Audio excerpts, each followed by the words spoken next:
Welcome everyone to another webinar of ITSS-Verona, but this time in a cooperation with the International Institute for Counterterrorism. Boaz Ganor, Dr. Boaz Ganor is here with us, and once again, Boaz, shalom, welcome. I cannot tell you how honored we are to start with this, talking about drivers and definition of terrorism. Before we start, team, just a very quick clarification as for ITSS-Verona webinar series and all that. So who are we? ITSS-Verona is an international interdisciplinary political not-for-profit cultural association which is dedicated to the study of major matters of international security, including terrorism. As many of you have already done, please make sure that your mic is muted. No worries that when we're going to have the Q&A session at the end, you will definitely have an opportunity to ask myself and Dr. Ganor as many questions as you like. The webinar is being recorded, so please, if you do not wish to be recorded, please turn your camera off. And obviously, should any questions arise, please use the chat, and I will try my best to answer to the best of my ability. Once again, before we start, extremely quickly, this is our second webinar on terrorism. We have other three by Dr. Leoni, who, by the way, sends all his best, but cannot be with us tonight, unfortunately. But as I was saying, we are going to be starting other three webinars starting September 20th. And the first one is going to be the dark side of counterterrorism. We're going to be talking about intelligence failures and particularly torture, right? Some of the use of torture in counterterrorism with former NCIS Special Agent Mark Fallon.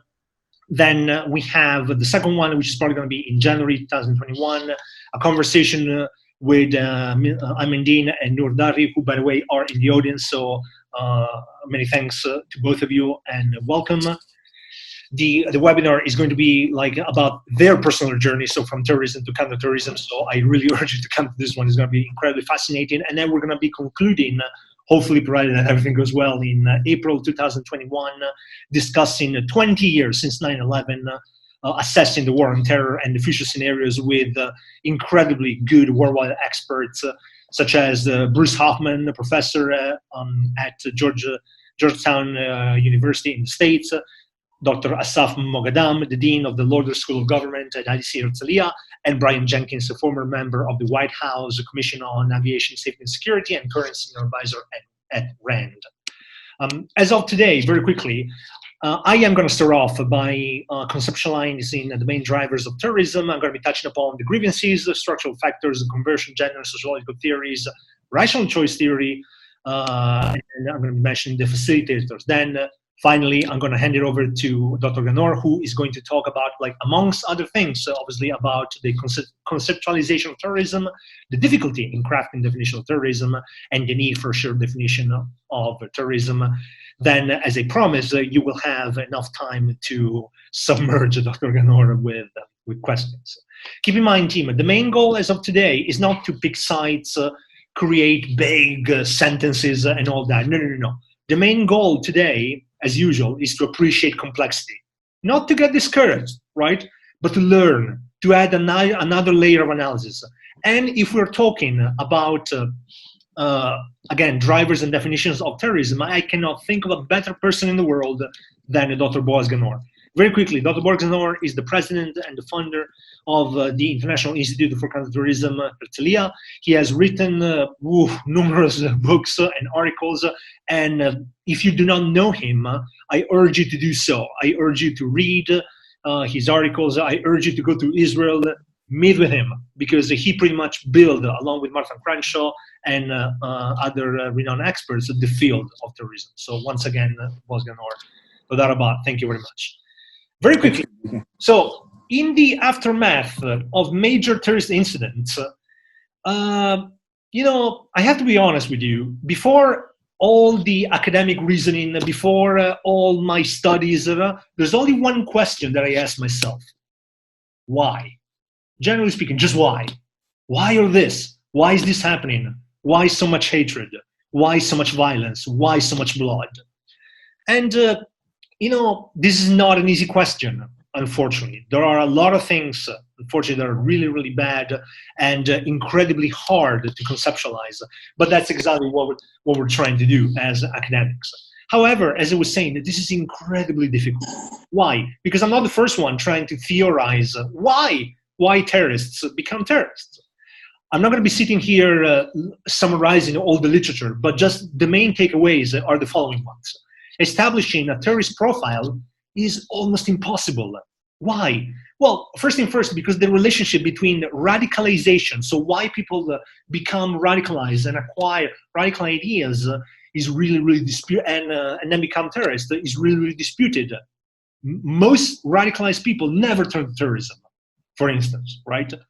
But most importantly, terrorism is the product, or we can argue that the terrorism and the causes of terrorism are very personal, intimate, right?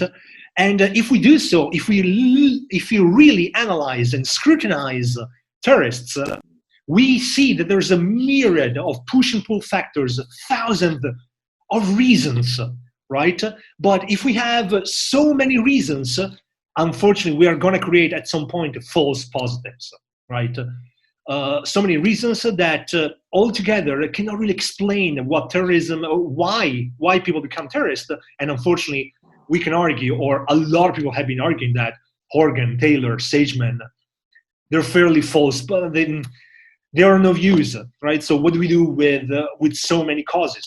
However, I still think that in a very academic way, it's still important to try to study why people do certain things, trying to add further layers of analysis and trying to see if something innovative may come up, enhancing the debate, obviously.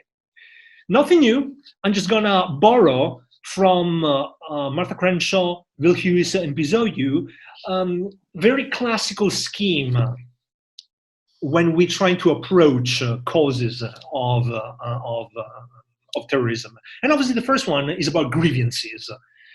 Look, there are endless theories, relative deprivation theory, frustration theories, and all that. I'm not going to be sitting here boring you, but just for the sake of it, we're going to be looking at three particularly: political, social, and psychological grievances, right? First one, obviously, is political. Why terrorists become terrorists? Well, obviously, in recent years, there's a lot of resentment at Western foreign policy, right? It is very current, yet it is nothing new. There's still the need for a nationalist struggle. Think of a number of Palestinian groups, the IRA, the PKK, the Tamil Tigers, woof. There are a lot of them. But the bottom line here, the struggle is very, very, very political and very tangible. There are social reasons, such as racism, discrimination, Islamophobia, if we're talking about Muslim groups, lack of integration, opportunity, and wealth, which is also very current, especially in the so-called West today. There is also there are also more psychological reasons. By psychological, I know that this is very disputed. Some terrorists may have a psychological disorders and all that, but we're not delving into that part. We are mentioning what, in particular, Quentin Victoria has elucidated, and others with him, namely traumatic experiences and identity crisis. Traumatic experiences such as the death of a close relative, or some very bad or strong moment that causes a cognitive opening, right? But also identity crisis. If you read anything from the French sociology school, Gilles Kepel, Olivier Roy, Farhad Khosrovar, they are all about not fitting in society, right? Even in my interviews, I have seen people like that. I'm not Italian, I'm not Muslim, I'm not Moroccan. Who am I? What am I? Right? And this makes unfortunately a lot of sense, right? So if there's an identity vacuum, people sometimes tend to revert to extremist visions. I urge you to read a study by Queen's Mary University in England, saying that most British foreign fighters tend to be from the north, tend to be rich, so not poor, and depressed, right? Because they don't know who they are.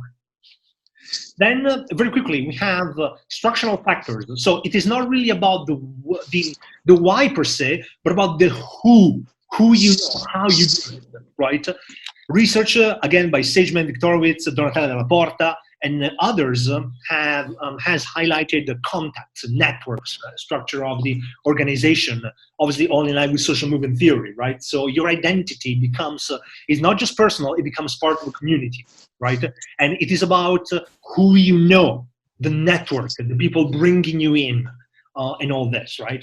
Then there is ideology. Here we could probably be talking for months, years. We have two renowned experts in the audience on this, so I'm not going to be I'm not going to be talking on their behalf. But very quickly,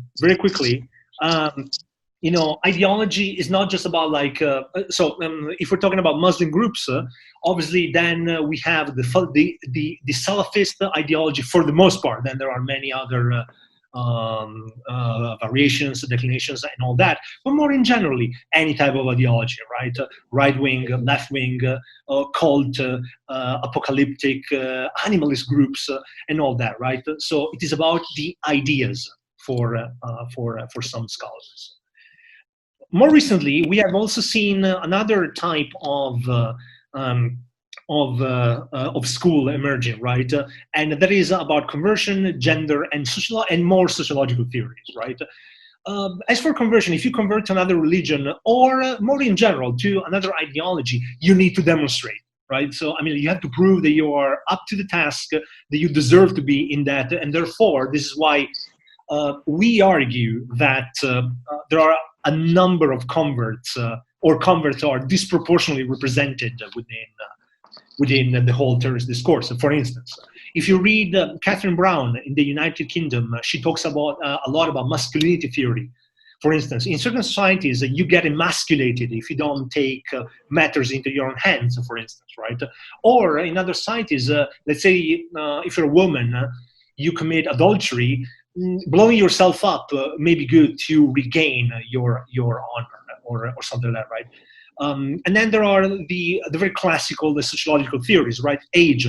The younger you are, the more prone you are maybe to become a terrorist. The less educated you are, maybe where you live, right?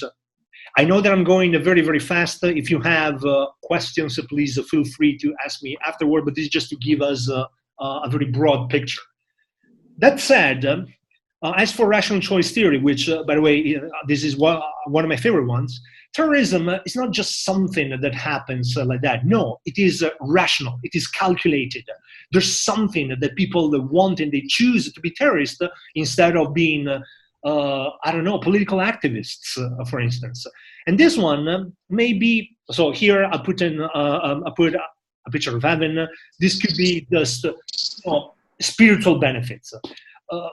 Sageman and other scholars write that terrorists chase glory, chase dreams, and all that, recognition, fame, anything it could be, right? However, the reasoning might be more, maybe much more material, right? Women, money. Even in my interviews, one of my interviews was like, well, what do you think they do that? Why do you think people from here go and join ISIS? Well, the oldest reason in the world, women. Okay, fine. but the point being, there must be, especially according to Bizoyu, according to even Martha Crenshaw, like back in the days, that there must be a benefit. Then we have what we call facilitators. These are not the drivers per se. They do not cause radicalization leading into terrorism, but they definitely facilitate. They are in there, right? The first one, first and foremost, is the internet. The internet is virtually present, like anywhere, recruiting, connections, knowing how to build a bomb, anything. Like virtually all terrorists at some point use the internet. Prisons. I urge you to read Peter Neumann and the study from King's College London on how prisons and the terror crime nexus. This is going up. It's been going up for some years, and it's definitely a matter of interest in, especially in the West. International crisis is something bad that happens in Israel, in Palestinian territories, for instance, or in Kashmir, or in Chechnya. This has been seen to fuel extremism and anger, resentment around the world.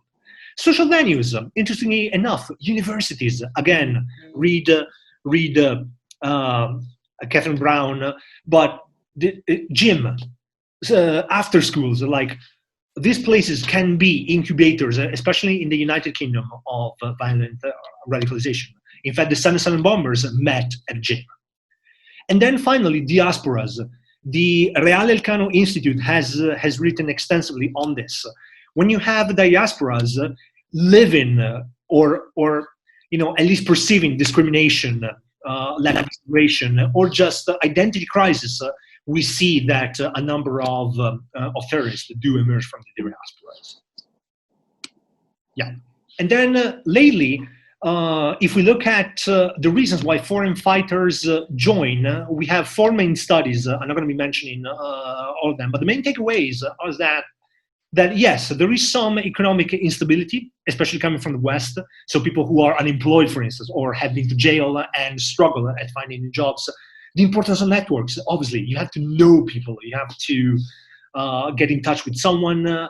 There's obviously the ideological part to it, especially the victimhood of a certain part of the Muslim community. And then, last but not least, once again, a big as for foreign fighters joining Daesh and ISIS, big percentage of Muslim citizens. So the bigger the community, it's just a matter of numbers, right? The bigger the community, the more likely are to join such groups. Obviously, not making a big generalization, but this is what the studies say.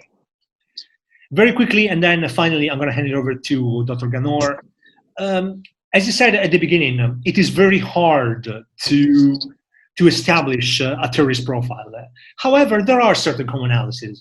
Edwin Bucker, Precht, Thomas Hagerman, they have highlighted certain commonalities amongst terrorist biographies. First thing first, obviously, virtually all of them are mad at the West. US, France, the UK, Israel in general, right? For intervening, for crushing certain populations within certain conflicts. As again, international crisis, identity crisis, right? This is another big point. Networks, people know already someone, cousins, relatives, friends, and then finally, as I said before, the role of the internet. However, I want to leave you with this because it, in my opinion, it really paves well the way for Dr. Ganor's speech and discussion. However, everything that we said can totally be countered, particularly by the specificity paradigm by Taylor and Horgan. What do we mean by that? Imagine millions, dozens, hundreds, millions of people who experience the same exact situations do not turn to terrorism. In fact, they don't even get radicalized. What about all the grievances? Well, there are a lot of people living, unfortunately, under oppression, but they do not become terrorists. If it were just about Western intervention, well, how do we explain attacks in Western Europe, in countries that are not in the Middle East, have almost never been to the Middle East, and maybe they're very open? What about Sweden? What about Denmark? But even Spain? So I don't know. Islamophobia, racism. Once again, right? So unfortunately, there are a lot of people suffering from discrimination and all that, but they don't even become radicalized. Psychological factors. How many of us have had traumatic experiences or have felt out of place? We didn't become terrorists. We might have known some people who have joined or maybe were close to extreme ideologies, but once again, it didn't happen, right? What about rational choice theory? This is my favorite one because that theory does not really explain, once again, the free riding problem. If you become a terrorist, people are not gonna. People are gonna fight you, right? The government is against you, and therefore, even if you share the same ideas, it is better to let someone else do the job, get his or her hands dirty, and then just let it go with it, right?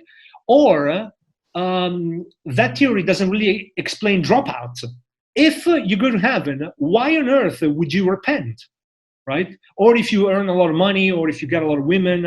So, I mean, they cannot fully explain that. Conversion, gender theories, and all that. Once again, the role of the internet, all the facilitators, a lot of people have the exact same issues and never become violent. So, this why am I saying this? This is not to create further confusion. This is not to discourage the studying of drivers, causes, and all of that. Absolutely not.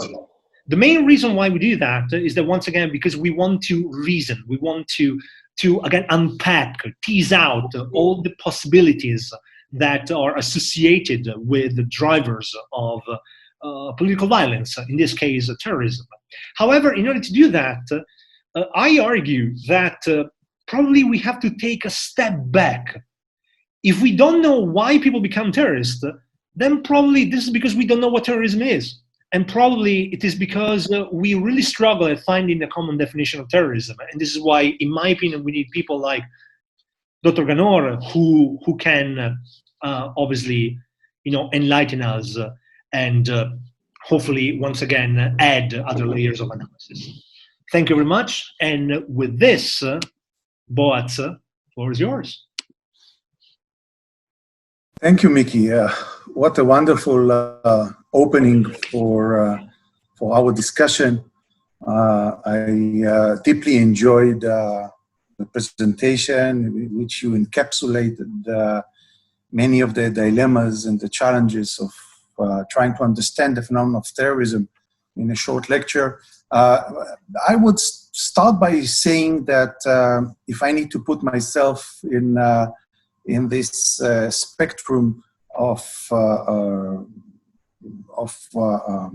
different analyses that different scholars are holding in reference to why terrorism, I definitely see myself as part of this rational choice concept, and I think that it has to do also with the definition of terrorism that I hold.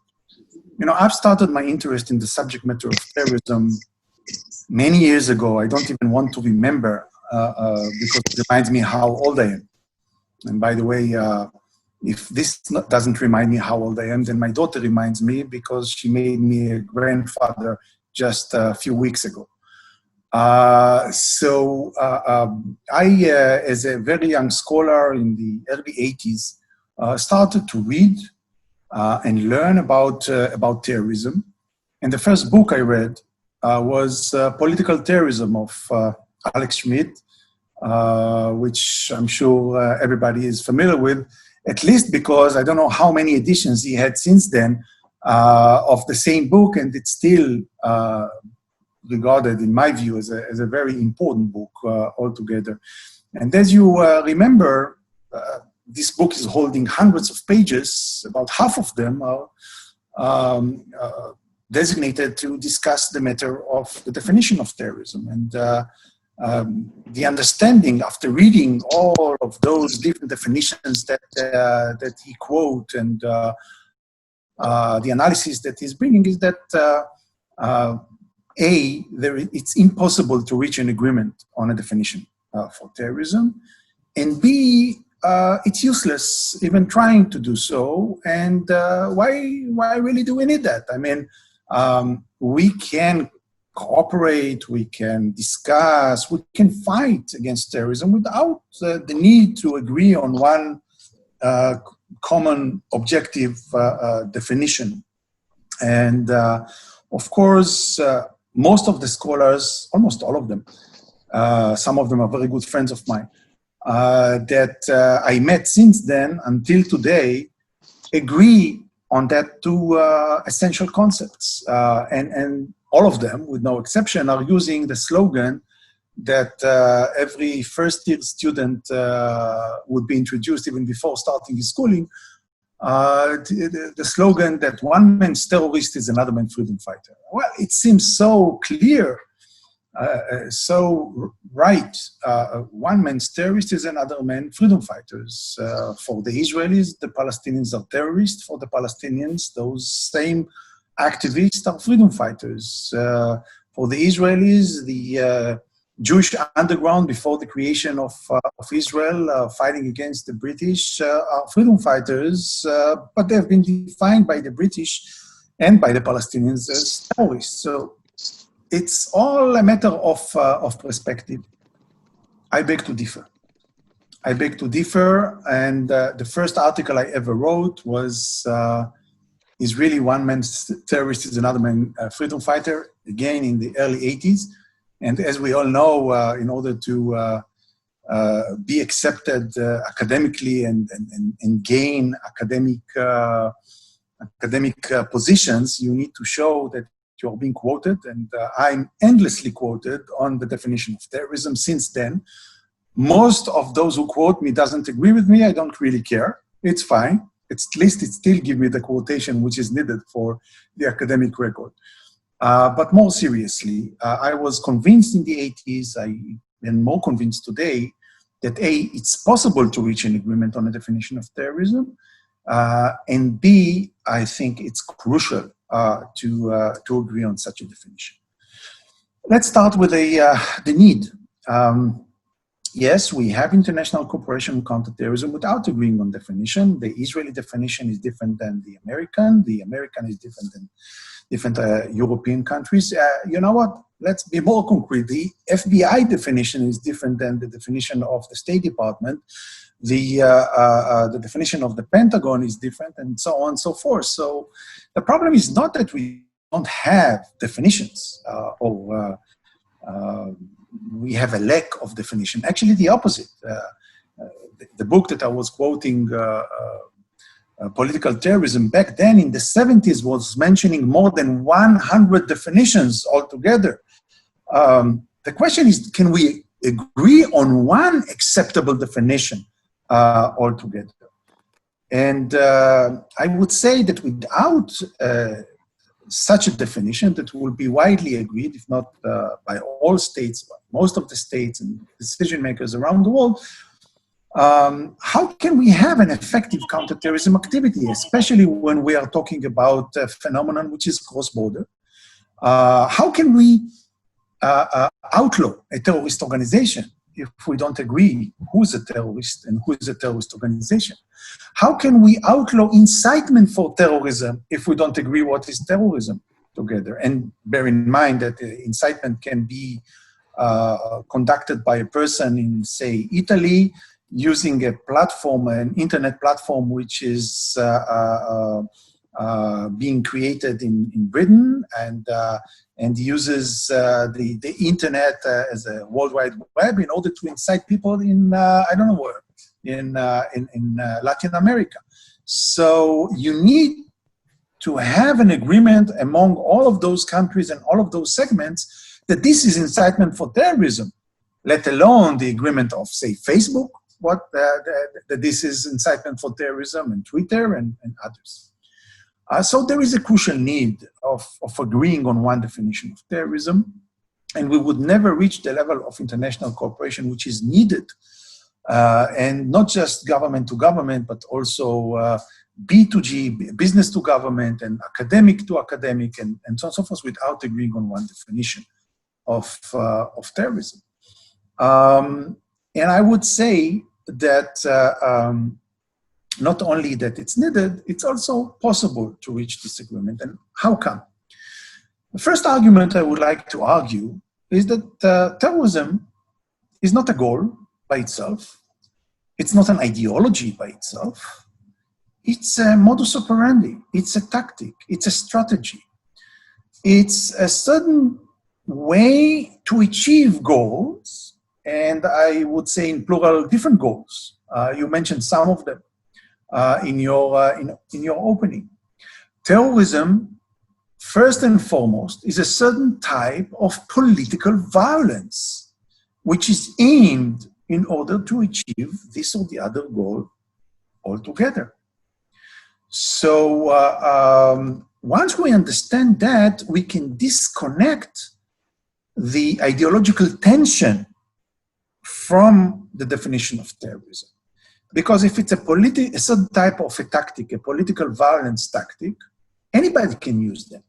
Jews can use that, Muslims can use that, Christians can use that, for different purposes altogether. So we should not even try to agree on the question of what is a just cause or not just cause, but we can agree, all of us, that even if we believe that we have a just cause, regardless what it is, this type of political violence, and we still need to define what is this type of political violence, what is terrorism, this type of political violence, terrorism, should be forbidden.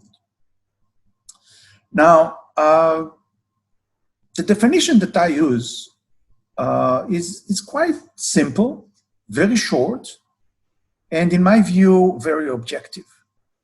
By the way, in brackets, when you find yourself reading a definition which is very long and complicated with many examples and so on and so forth, well, think twice. It seems to me that somebody would like to bullshit you.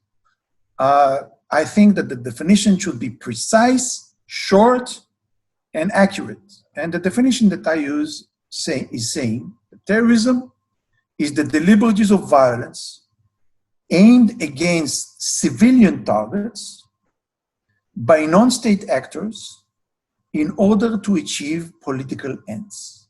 That's it. Short, precise, and in my view, objective. Now let's try to analyze the 4 segments that I have in the definition. We are talking about violence, because if it's not a violent activity, it's not terrorism. It could be different things. It could be radicalism. It could be whatever you want, but it's not terrorism. For being defined as a terrorist act, it has to be violent. Of course, we still need to ask the question, what type of violence? Is it every type of violence? We can have a debate on that, but at least we can agree that it needs to be violence. The second item is this violence is not just random. It's aimed against civilian targets. That's maybe one of the biggest problems that I have in my definition.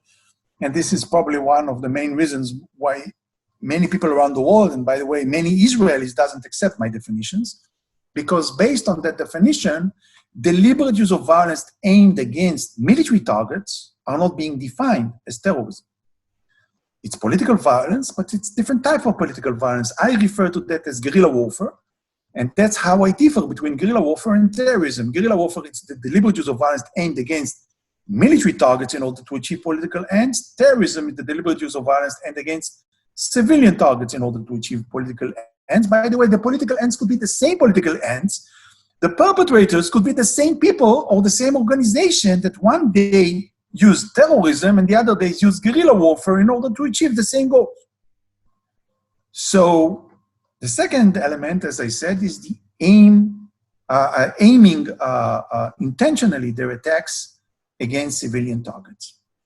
It doesn't mean that if civilians are being hurt in an act of violence like that, it's immediately terrorism. No, it could be aimed against military targets and civilians happens to be there. So in that regard, I'm not inventing the wheel. I'm using the same concept of the international humanitarian law. It differs between deliberate attacks against civilian targets and military targets, and still say that even if you deliberately attack military targets, you need to see to it that you will be proportional in your attack and you would not harm too many civilians, even though the goal of the attack, the target itself, is a legitimate target, it's a military target. The same thing, the same burden I would put on the non-state actors' shoulders. Now, the third element also might be challenged is that the fact that I'm referring to non-state actors. I believe that many people would say, wait a minute, why? Why are you differing between non-state actors and state actors? Couldn't state do the same atrocities as non-state actors? Maybe even more than that because they have more capabilities? Couldn't they deliberately attack more civilians and kill them? The answer, of course they can. And morally, there is no difference between the question if states are doing that or non-state actors.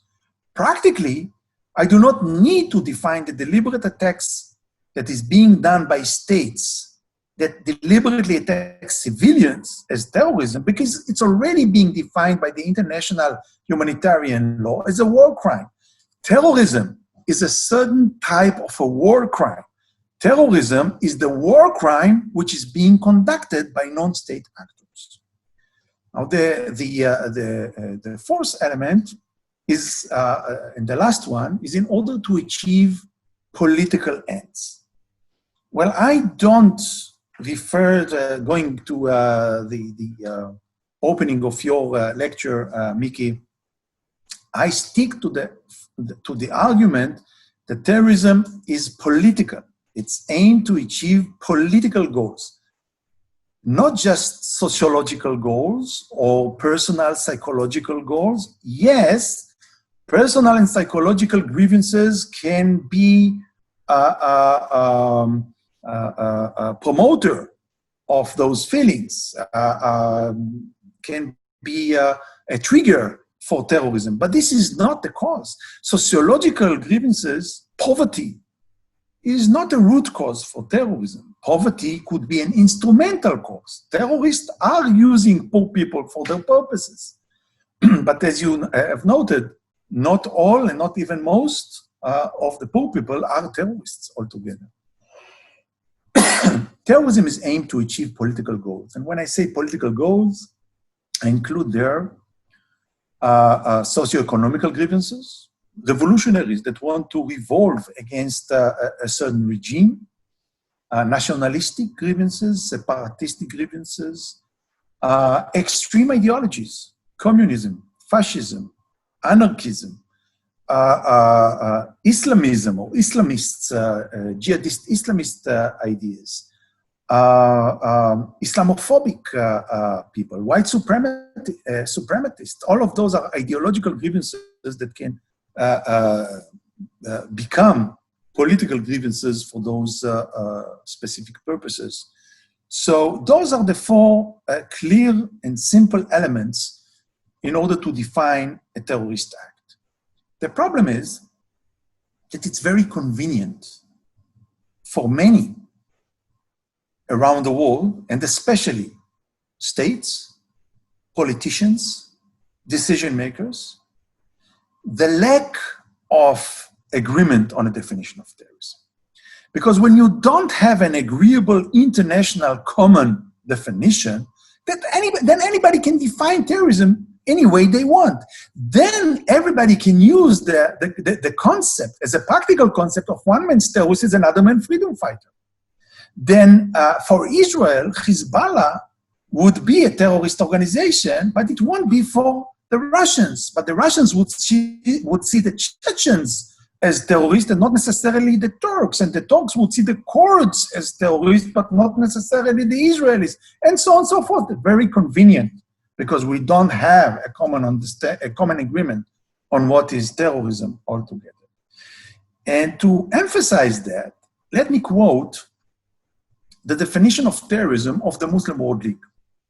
The Muslim World League actually defined terrorism in 2001 in Durban, South Africa. And if my definition holds hardly 2 lines, their definition holds 4 pages. So I won't bother you with the 4 pages. You already know that if it's 4 pages, it's worth nothing.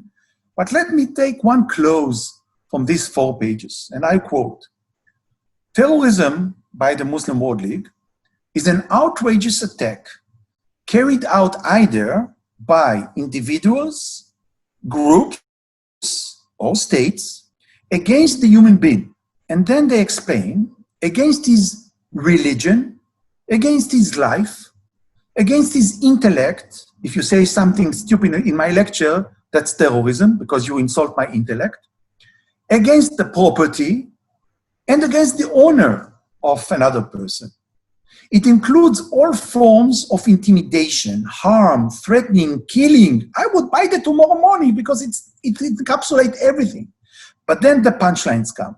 It includes all of that, again, threatening, killing, harming, intimidating, without a just cause. So if you have a just cause by the Muslim World League, all of the above, it's not terrorism. Only if you don't have a just cause, it becomes terrorism. Of course, this is the worst thing that one can do when it tries to define terrorism or any other definition, because we would never agree on what is a just cause and what is not a just cause. We have different interests, we have different cultures, we have different religions, we have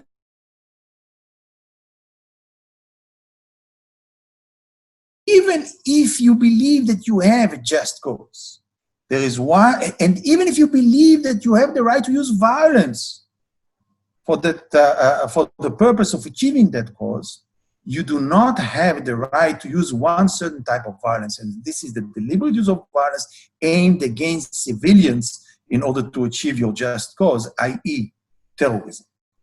So as short as I can explain that, that's the way I would refer to that subject. And let me finalize with one thing, going back to the rational choice concept and how it's connected to the rational choice.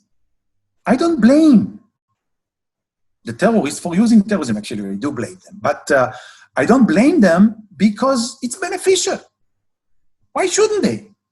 If you take a Palestinian terrorist today, if he deliberately killed an Israeli soldier and he will be captured, and is another Palestinian friend, terrorist, that deliberately killed a child in a kindergarten, and you capture both of them and you bring them to the Israeli court, they will gain the same punishment, the same outcome, the same condemnation by the Israelis and maybe praises by the Palestinians. I think it totally need to be different. The attitude of the Palestinians towards a person who deliberately attacked Israeli soldiers would be different than a person who deliberately attack school children. And the Israeli system of punishment should be totally different. Of course, from an Israeli point of view, any person who deliberately attacks our military personnel is our enemy, and we have the right to fight back. But this is a different type of legitimacy of fighting. And anybody who deliberately attack our kids, this is not the problem of Israel anymore. It's the problem of every civilized human being in the world, and vice versa. So in the situation right now, I would say from the point of view of the terrorist, this is beneficial to use the deliberate use of violence aimed against civilians. Why? Because you get more attention, you get more media coverage, and you pay the same prices if you're being captured as if you attack soldiers and others. If the international community would come forward and say, and I take the Israeli-Palestinian conflict as a matter of a case study. You can use Kashmir, you can use Chechnya, you can use whatever you want for that purpose. But if the international community would come forward and say to the Palestinians, look guys, we support you. We believe that you have a just cause. We believe that you are freedom fighters. We believe that you have a right as freedom fighter to use violence against your enemies, the Israelis. But we are civilized people. We adopt the international humanitarian law.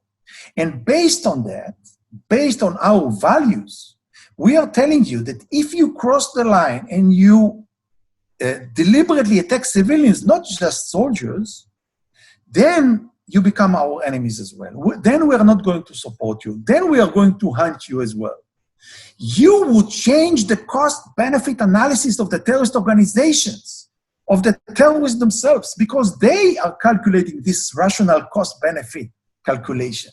Right now, why shouldn't they abandon terrorism and focus on guerrilla warfare? But if the international community would set this bar, I tend to believe that many organizations will abandon the deliberate use of violence aimed against civilians. They will still be violent, but they would use guerrilla and not terrorist attacks altogether. So I will conclude here, Mickey, and the floor is yours. Thank you, Boaz, Dr. Ganor, for this once again enlightening presentation. Once again, if you do not know, if you're not familiar or totally familiar with what Boaz is saying, I urge you to read his articles. And if you are in Israel, go visit the IDC, because this is the deal. I mean, this is what the IDC is all about, like adding other aspects, other layers of analysis. But that said, now the floor is open for questions. Given that there are a pretty fair amount of us, I kindly ask you, please, to use the chat and go from there. And just for the sake of it, I will be reading the question aloud to Boaz, to Dr. Ganor, and then we can go ahead from there. So, but I mean, like, thank God, luckily we have already 2 questions by Oleg Goldschmidt and Noor Dakri. By the way, Oleg is a very good friend of mine who lives in Tel Aviv, the one I was telling you about before. So, Oleg, ciao. So his question goes like this, Boaz. The most visible recent terror attacks seem to be perpetrated by Muslims. At the same time, a frequently brandished statement is that most acts of terror are perpetrated by non-Muslims. That seems to depend on the definition of terrorism. What is the situation according to your definition? Well, we see in the recent time increase of terrorist attacks which are being motivated by white supremacists and right-wing extremists. I have to say, let me give you an example. I just did some research on the attack in Christchurch in New Zealand. And it was very fascinating for me to analyze the attack in Christchurch, both from the modus operandi point of view, but also from the ideological point of view. And what I did, I compared the grievances which have been manifested in the manifesto of Tarrant to the manifestos of suicide attackers, Islamist jihadists, and others. And I was so surprised to see that there are so many common denominators between the two. Just to name a few, the concept of altruism. Brent Tarrant was saying, I'm an altruist. I'm doing that for the Anglo-Americans all over the world. The same that the Shaheeds are saying, we are giving our lives for Islam, or their version of Islam altogether. The concept of defensive war. We are just defending our own people. Terran Brent was saying, yeah, do you see what's happening in Europe? Do you see what's happening in other countries? Muslims are taking our lands. The same things you can read in the manifestos of the Islamist jihadists, how the Western society is taking the lands of the Muslims and they need to fight back. The concept of revenge, the attack is a revenge for what the other have been done. So there are so many common denominators, and the modus operandi is the same modus operandi, the deliberate use of violence aimed against civilians in order to achieve the goals and to spread fear and anxiety among larger crowd than the victims themselves, and so on and so forth. So from that point of view, the definition is also crucial, because I've been engaged in discussions with colleagues and friends in Facebook, for example, about their definition. Before the recent change that they did, as you know, they examined their definition after Christchurch, because their definition that was serving as a platform for the algorithms that they developed in order to identify online radicalization actually didn't capture the white supremacists and Nazis and fascist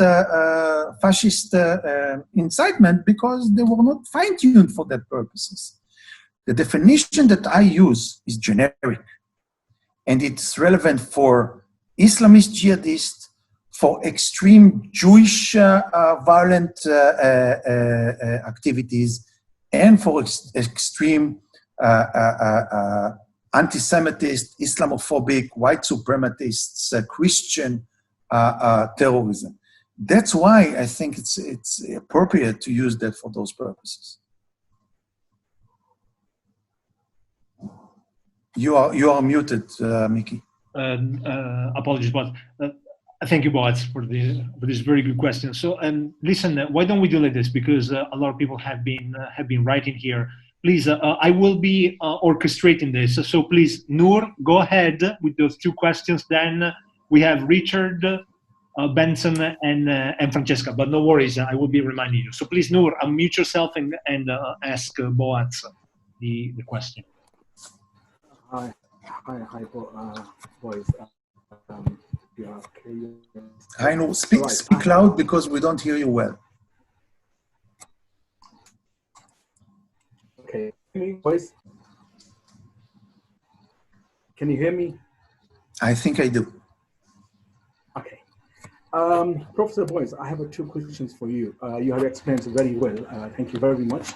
The one question is, if an organization that is involved in terrorism and as well as a guerrilla warfare, if any member of the organization is arrested by the security forces, for example, IDF, but that specific person is involved in the attacks on the security forces, now the question is that, would that person be prosecuted under the terrorism laws or under guerrilla warfare laws? If under terrorism, what about he was involved in a guerrilla warfare attack on the IDF officers, not on the civilians? And if it's under guerrilla warfare laws, so is there any such type of laws called guerrilla warfare laws, not under terrorism, applied in any country? If yes, then where is that? If not, so how can it, would that be fair for the person who was involved only, the organization is kind of Hamas, yes, terrorist organization, but the incident that occurred by the person individual, it was against military installation, which comes to the definition of your is guerrilla warfare. So would that be fair? The person is involved in a guerrilla warfare will be persecuted in the court under the terrorism laws. So how do you define that? It's a wonderful question, no? And thank you for asking that. First of all, unfortunately, those concepts of guerrilla warfare laws are not accepted because my definition is not accepted altogether. But I can hypothetically give you an answer based on the question that you actually posed. If it would have been up to me, and a person like that, a Palestinian that say was engaged in guerrilla attack against Israeli military installation was captured, based on the way I figure out the situation and the codex that we are talking about, I would, for that assault, I would not even bring him to court. I would say that this was an act of war on an ongoing war situation between Israel and Hamas, or Israel and the Palestinians. And I would put him in a prisoner's camp until one of the two would happen. Either, hopefully, we would have peace with the Palestinians one day, and then we would free him, as I expect that they would free those hostages that they would take, or people that they would get. Or, once we have exchange of prisoners, as we did with Hamas few times in the past, this is a person that I would free for Israeli prisoners that they took. You know, there is a debate in Israel. Is it right or not to pay the high price that we are paying time and again when they are kidnapping Israeli civilians and soldiers and others altogether? In the last exchange, they held one soldier and we were ready to free more than 1,000 terrorists in exchange of this one soldier. And I was asked by the Israeli media, what is your view on that? And I said, forget about the numbers for one moment, but I would never free a convicted terrorist and replace him with Israeli hostage. I would pay high price, but only from those guerrillas, Palestinian guerrillas, that have been captured after they conducted an attack on Israeli military targets. Again, I want to influence their cost and benefits calculation. I want this Palestinian activist that decided he wants to fight against the Israelis because this or the other reason. I want him to make this personal decision. Would I be engaged in deliberate attacks against Israeli civilians and be regarded as a terrorist? And if I would be captured, I will be jailed probably for all my life in the jail? Or I would deliberately attack Israeli military targets, and if I would be captured, I would be held as a prisoner of war and be freed when we'll have an exchange. I want to influence this cost benefit calculation of that specific person. So going back to your question, there is no guerrilla war. But the other thing I wanted to say is that, as you know, a person that will be captured, not just by Israel, by any state, that was involved in terrorist activity, probably will be prosecuted for different felonies, for the attack that he conducted, but also for his being a member and participation in a terrorist organization. So under the law regime that I suggest, this Hamas member who would be prosecuted or not prosecuted, be held as a prisoner of war because of the guerrilla attack that he conducted, but he still can be prosecuted for being a member in a terrorist organization such as Hamas. I tend to believe, by the way, and Hamas is a good example, I tend to believe that Hamas might reconsider their involvement in deliberate attacks against civilians, Israeli civilians, if there will be a change of hearts in the international arena, saying to Hamas, if Turkey tomorrow morning would come forward and say to Hamas, look, we support you, we believe in your cause, but don't deliberately attack civilians, because if you will deliberately attack civilians, you will be a terrorist organization and we will be obliged not to support you anymore. Then Hamas as an organization might change its whole strategy altogether in a positive way, in my view. Thank you. Thank you both. Benson, we have you, then Richard, then Francesca. Hi, Mickey. Hello, Dr. Boaz Ganor. It's nice to see you all. Now, in a recent study, I'm part of the International Anti-Corruption Academy in Austria, and there was a study that we came across that basically demonstrated that terrorist and criminal activity intersect less than has been widely publicized. I'd really like to hear the thoughts of Dr. Ganor on this. And secondly, also, if he can Benson, touch... I didn't hear well the question. Can you repeat the question? So I'll repeat. Now, in a recent study that we came across the International Anti-Corruption Academy in Austria, we saw that terrorist and criminal activity intersect less than has been widely publicized throughout. Now, I'd like to know your thoughts on that. Basically, the terror-corruption nexus. I just want to know what you think about the study that was done. It was in Asia, I believe. And then secondly, I would appreciate your thoughts on the recent seizure in Salerno, Italy, because there was this Captagon drugs, I believe. And it say that it funds ISIS. I'd like your thoughts on that as well. Thank you. Thank you, Benson. And actually, it's tightly connected, the two questions. Well, terrorist organizations are active under the radar. They are criminal organization by definition, because they are working out of the law system, and they find themselves, I would say, they find the need to cooperate with criminal organization, with organized crime, for many reasons. Smuggling weapons, to the activists in different countries, laundering of their money, fundraising, of course, joint criminal activity as we speak about drugs, counterfeited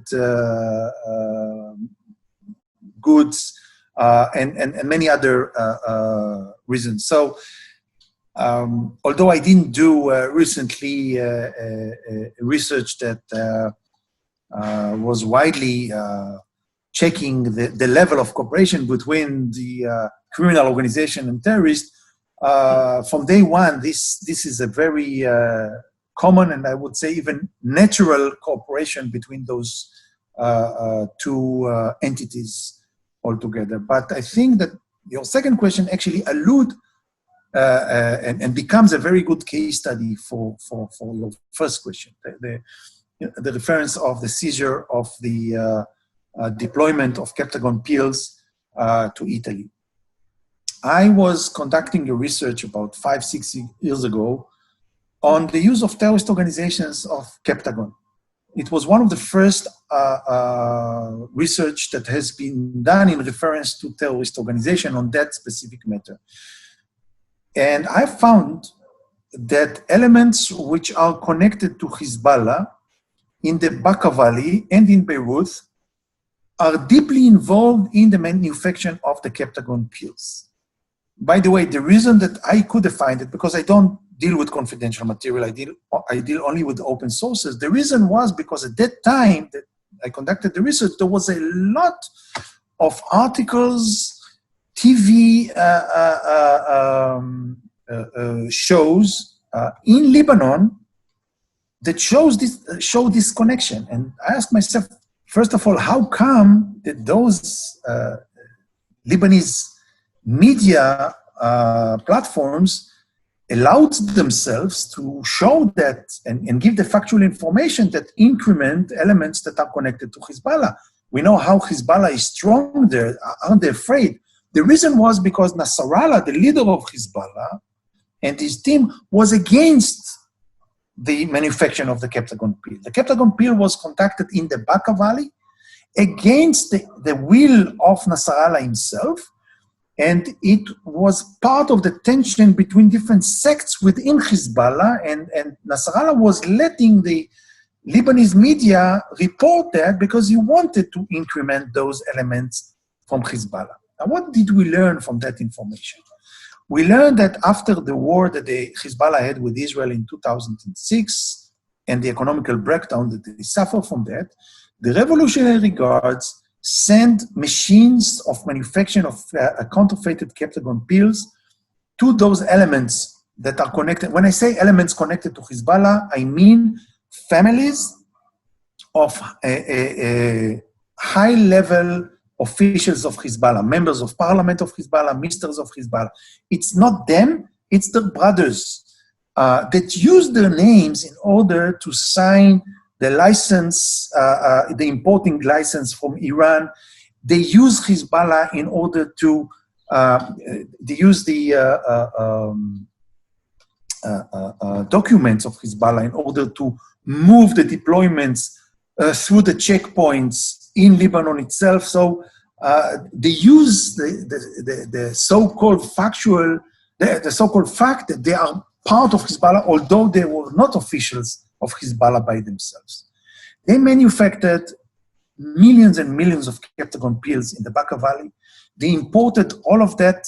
As you know, the Bekaa Valley is bordering Syria. They imported all of that to Syria, and from Syria, they exported that to different Middle Eastern countries, especially to Saudi Arabia altogether. And we are talking about millions and millions of dollars that they earn as an outcome. And suddenly I learned that a week ago, this was this huge capture of 14 tons of Captagon pills that have been transformed from Latakia port in Syria to Italy. And the claim by the Italian authorities was that this was a shipment that came from ISIS. And I have to say that I was questioning this information. I tend to believe, without having any backup factual information, I tend to believe that right now, as we speak, ISIS is incapable of manufacturing 14 tons of Captagon pills in Syria. ISIS is running from place to place. The elements of ISIS which are still deployed in Syria, they are surrounded with enemy forces, Iranian, Hezbollah, Assad, Turkish, and so on and so forth. And even if they could have manufactured 14 tons, it would be very, very difficult for them to transport that all over Syria from, say, the eastern border of Syria with Iraq to Latakia port and deploy that and to transfer that to Europe without cooperation of the Assad regime altogether. That's why I tend to believe that we are talking about an operation that was conducted by the Assad regime with cooperation of this or the other elements of Hezbollah that taught them how to manufacture those Captagon pills, cooperated with them on this deployment, and camouflage that as an ISIS operation because it's very convenient for them to put the blame on ISIS, especially after it was captured and even before that altogether. Just think about what could Assad regime and those Hezbollah elements done with a profit of 1 billion euros, and this is only one capture that was captured. Who knows how many other deployments succeeded to infiltrate Europe and other countries also. Thank you very much, Boaz. Listen, we have a little bit more than 15 minutes. We still have 5 questions. Do you think we can take them? Let's start. Let's try. I'll try to be short in my answers. Beautiful. No. Thank you very much. Okay, so Richard, Francesca, and then Yaya. Then we're going to finish with the rest. Thank you. Professor, I wanted to know whether it is possible in recent time to have a universally accepted definition of terrorism, and if so, what will be the drivers towards having in the shortest time a universally accepted definition of terrorism, and if not, then what will be the consequence? Thank you. Well, thank you for the question, Richard. First of all, I would say that I'm optimistic. I'm optimistic in believing that at the end of the day, the international community would adopt a definition for terrorism. Don't rely on my optimism, because I was optimistic for the last 30 years and it didn't happen yet. So I'm still refusing to be pessimistic on that matter. But I don't know if it's optimism or pessimism by saying that I believe that a definition like that would be adopted. And you know why I think it would be adopted? It would be adopted because I tend to believe that terrorism is not just here to stay. And when I say here, I refer to the international arena or the international community. It's here to grow. I think that after the coronavirus will be solved, and I hope it will be solved sooner than later, we would see again the rise of the phenomenon of global terrorism in even bigger magnitude than it used to be before, including non-conventional ingredients, biological ingredients, or at least efforts to achieve those ingredients. As we are trying to, with the international community, are trying to develop the new vaccine for that, they're trying to develop their version of this or the other viruses as well. I referred, by the way, to not just to Islamist jihadists organization, also to white supremacists elements and others altogether. So I think that terrorism is going to pose such a grave risk to the safety of humanity that there will be no other choice for them but to do this extra mileage and to adopt a definition that will be widely accepted, if not wall-to-wall, if not by everybody, but at least by most of the countries around the world and most of the people around the world, regardless their culture, their religion, their origin, and their political beliefs. So I am optimistic. Thank you, Boaz. Francesca, please go ahead. Hello? I hear you, Francesca. Oh, you can hear me. Okay. Yeah, just fascinating talk from both of you. Thank you very much. It's not my area of expertise, but I really learned a lot. I just wanted to pick up on something, Dr. Ganor, that you said about when you were talking about the concept of one man's freedom fighter, one man's terrorist is another man's freedom fighter. And you were saying that if the international community stepped up and was to kind of, you know, maybe lay it out more clearly to groups, for example, the Palestinians, that this could maybe change things in a more positive way. And I'm just wondering, have you got any thoughts on why that hasn't been done or it isn't being done? Or are there people trying to do that? I don't know. Well, yours truly is trying to do that. Again, not with a lot of success, but for many, many years.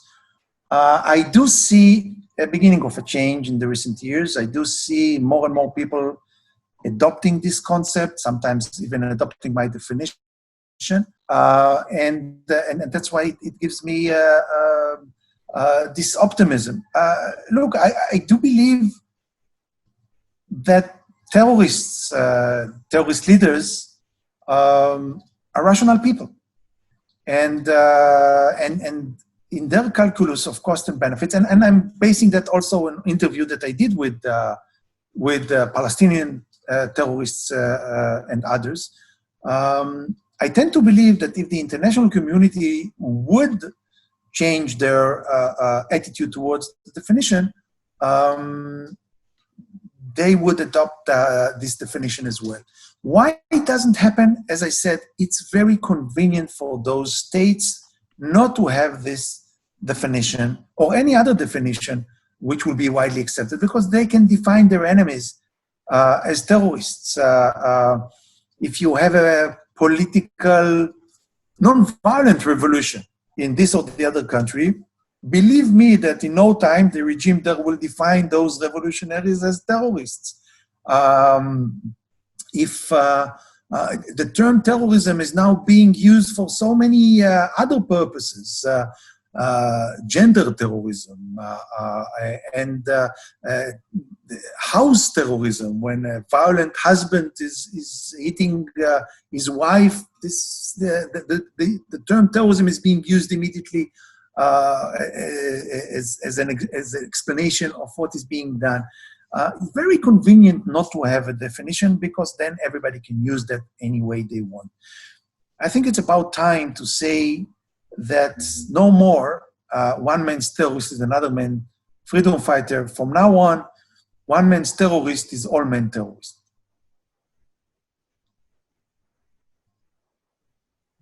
Beautiful. Thank you. Thank you very much, Boaz. We have, if I'm not mistaken, after Francesco, we have Yaya. Yaya, then Shakin, then Francesco. Okay. Good evening, everybody. Can you hear me? Yeah. Yes, I do. Okay. So thank you very much, first of all, to Michele Groppi and Professor Ganor. I am Yahya Zanolo. I'm representative of the Coreis Italiana, the Italian Islamic religion community. I'm talking from Vicenza, from our base for Veneto, so quite near to Verona. I was quite impressed, so positively surprised not to see in the list of origins of or cause or reasons for terrorism in both speech, also from Michele and from Professor Ganor, not to see religion as itself. That was really a positive surprise to me, because it is what we are struggling to make understand people, both within the Islamic community, religious community, and also outside, to make this understand, so that something is religion, doctrine, and something is the misleading interpretation of religion. So I think something also has been done, probably in the last decades, after so many activities we have done also together with OSCE and ODIHR in Europe, in Italy also with Judge D'Ambroso, Stefano D'Ambroso. But if you ask somebody on the street, they would be maybe negatively surprised not to see religion. So I'm asking you, just if you have some suggestions to us as Islamic community in Italy, what more activities can we do to act more at the cultural level in order to make a better understand, as I repeat, both inside the Islamic community and also outside this very clear distinction, because you perfectly know that terrorism gets its fuel from this misinterpretation, from this confusion. So maybe act more within the prisons or, I don't know, in the universities, in the communities. So thank you very much again. Bye-bye. Thank you, Yahya. I would like to be provocative, but calm down, because you won't like what I'll say in the beginning, but you would like the end of my statement. I do argue that religion, unfortunately, is sometimes a root cause for terrorism. Now, I said religion, I didn't say Islam, I didn't say Judaism, I didn't say Christianity. Look, I don't wear a yarmulke. I don't know if you see that or not. Meaning, I'm not an Orthodox Jew. I'm a Jew. I'm proud to be a Jew. I don't refer to myself a religious person, although I believe in God. And looking on religion in general, I'm saying that religion is the most beautiful thing on earth. Why? Because religion, and again, regardless which religion, encapsulate values. It's the basis of the values of that or the other culture. If it's Islam, if it's Judaism, if it's Christianity, if it's Buddhism, it encapsulates the basic values of the culture. That's why it's beautiful. But religion might be the most dangerous thing on earth if it's being misinterpreted and misused. Because if people can misinterpret religion and tell other people, other believers, that that's what God is expecting them to do, this is a power which is unquestionable. Who am I to argue with God? If you're a religious cleric and you interpret the words of God or Muhammad or Moses or Jesus and tells me that that's what is expected for me to do, to kill innocent civilians, who am I to argue with?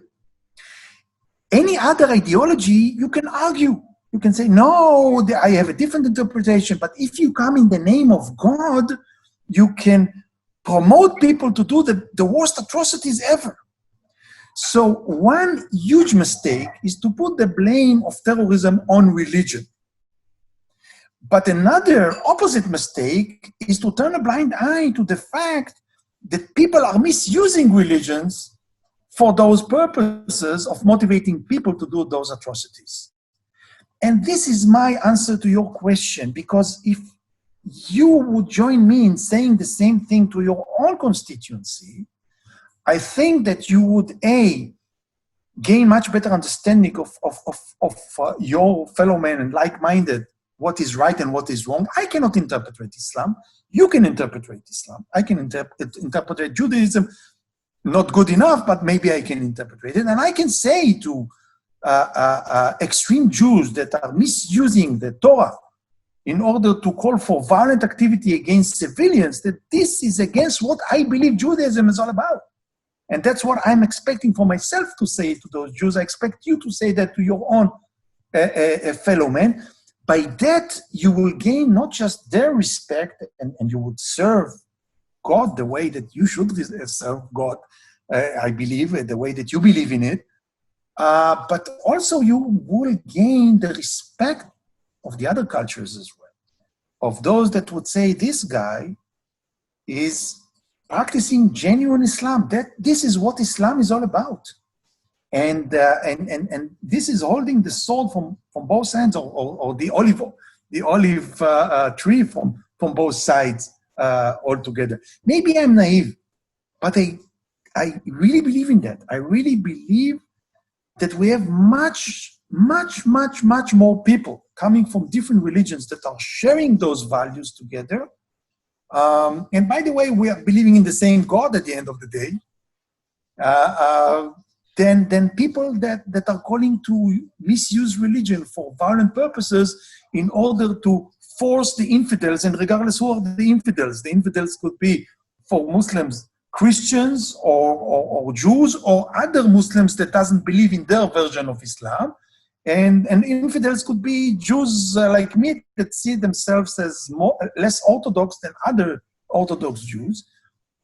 Once we would understand that we have much more in common than what separates us, I believe we can have a bond here that would uproot those misinterpreters from our cultures. Thank you very much. Thank you. Thank you, Boaz. Please, Shaheen, go ahead, and then we're going to close down with Francesco. Dr. Ganor, Dr. Groppi, thank you so much for your very interesting conversations. I'm doing my thesis on Italian firefighters, and the thing is, since 2015, for the last, let's say, 4 years, because my thesis comes up to 2019, I've been seeing that many of Italians who radicalized and later joined the ISIS or Al-Qaeda in different parts of the world, these people actually were working on their own.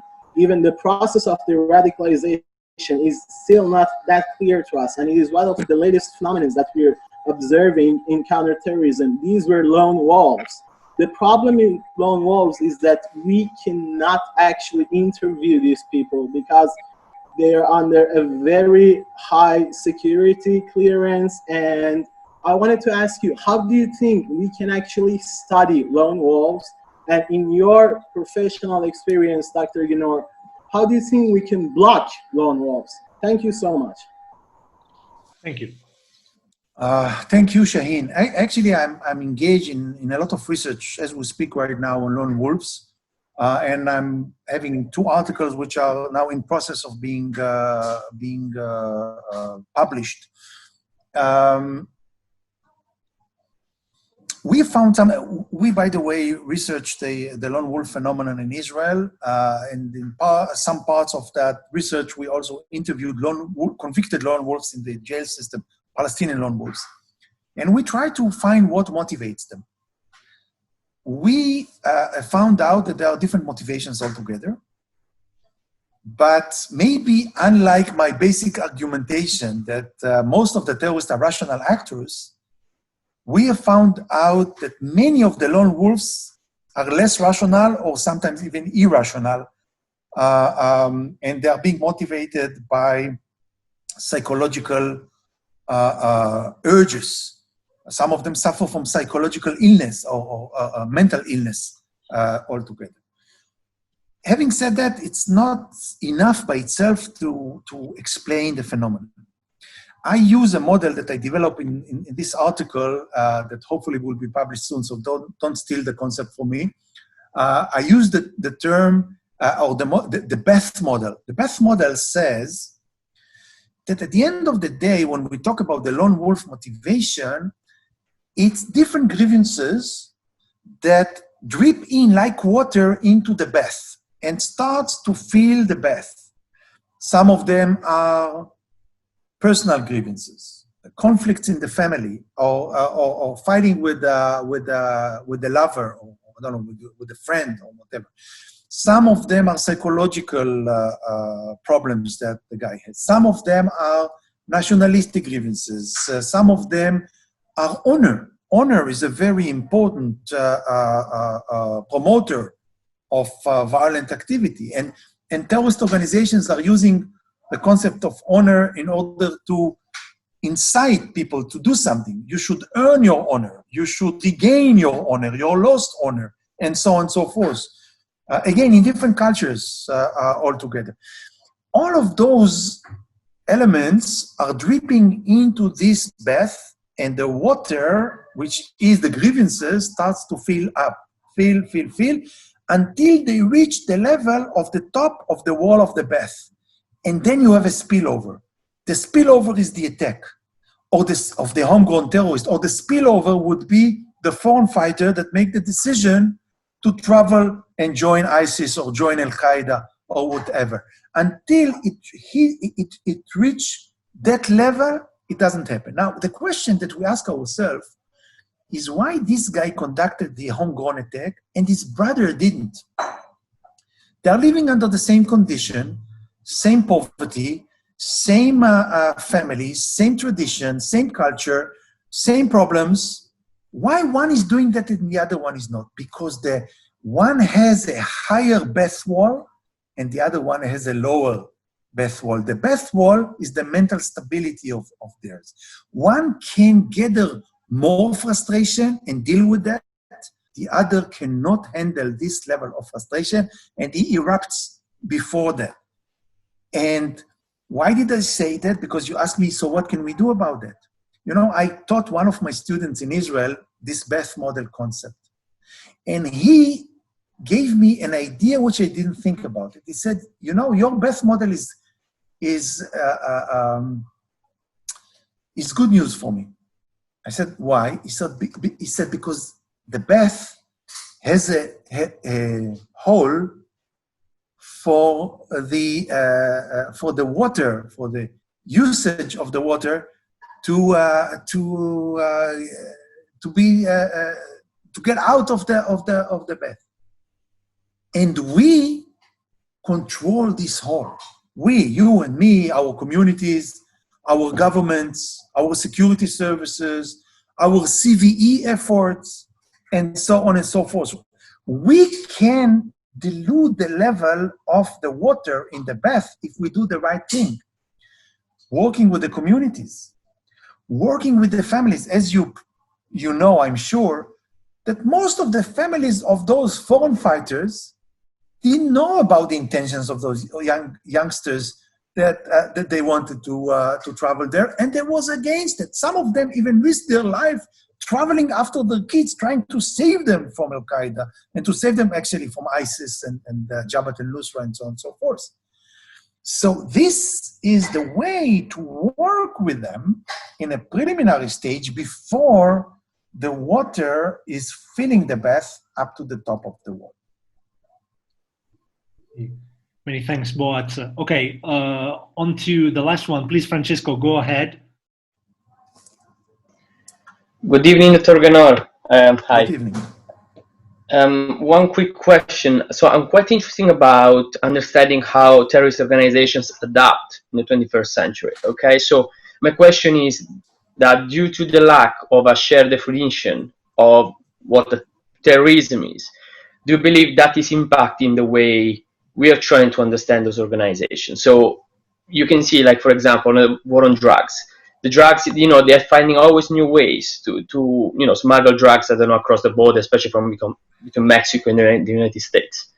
That's the same thing for terrorism. Do you believe that this lack of shared, you know, idea would impact the way those terrorist organizations adapt and how we downgrade them and ultimately destroy them? Thank you. Thank you, Francesco, for asking this question.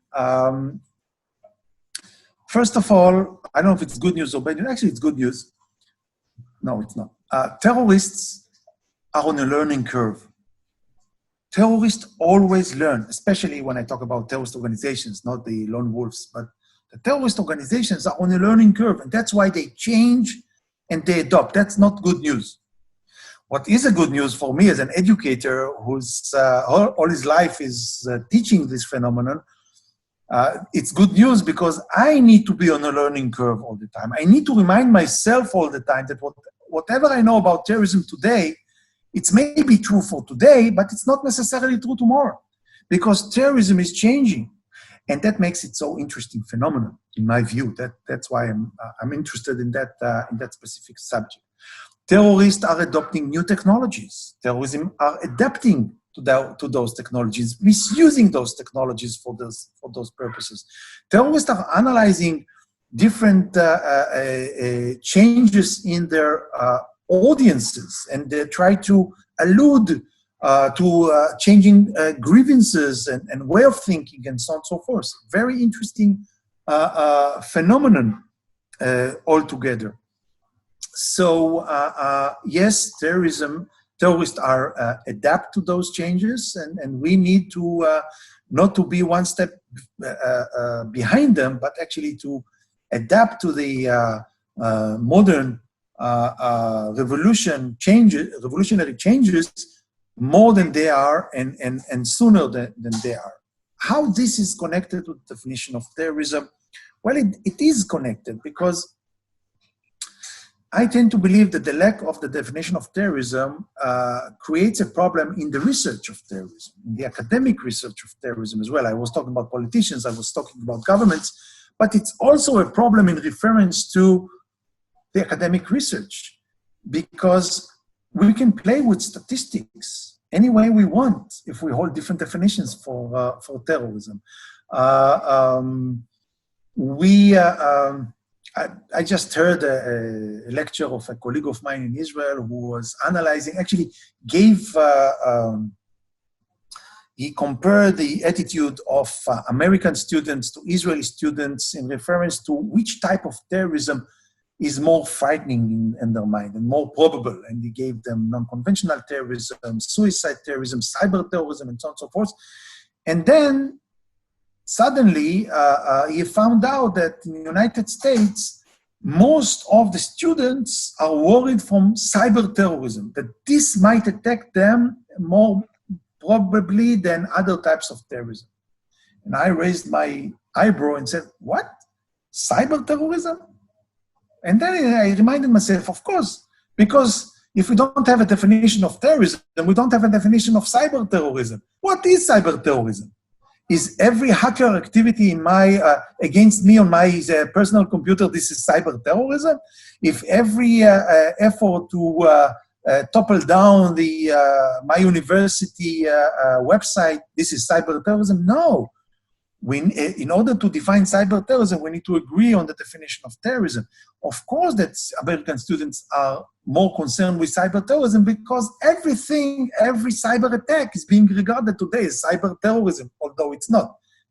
Under the definition that I use, it's only when terrorist organizations are using the cyber arena, the cyber tariff, in order to conduct their terrorist attacks, that would be cyber terrorism. But again, it brings us back to the definition. Once we don't have an agreeable definition, we cannot compare notes. We cannot compare statistics. We cannot compare factual information. And it's also deluding our joint efforts to have an agreeable understanding of the current research, academic research on terrorism altogether. Thank you very much, dear Boaz. This was, I think I can speak for everyone. This was a very fascinating talk. Thank you so much for sharing your immense thoughts and contribution with us. Thank you for having me, Mickey. Thank you so much. Thank you also. Thank everyone who has taken the time to come here.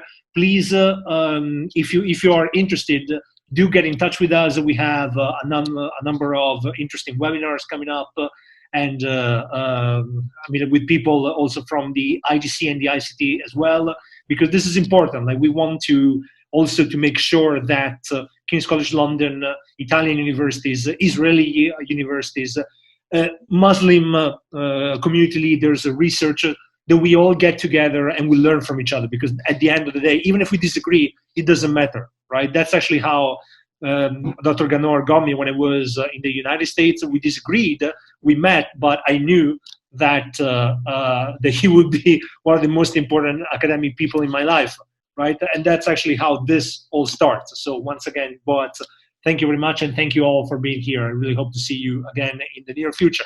Have a good night, everyone.